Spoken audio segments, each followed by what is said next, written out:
Welcome to ideal education centre.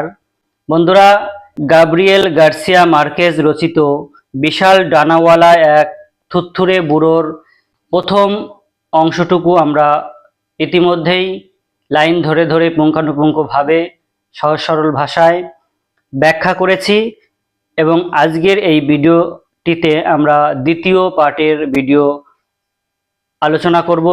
Line ধরে ধরে পুঙ্খানুপুঙ্খভাবে আলোচনা করতে চলেছি এবং এখান থেকে যেসব গুরুত্বপূর্ণ এমসিকিউ প্রশ্ন হতে পারে বা তোমাদের পরীক্ষায় আসতে পারে সেই সব নিয়েও কিন্তু আমি এই ভিডিওটিতে আলোচনা করে দেব।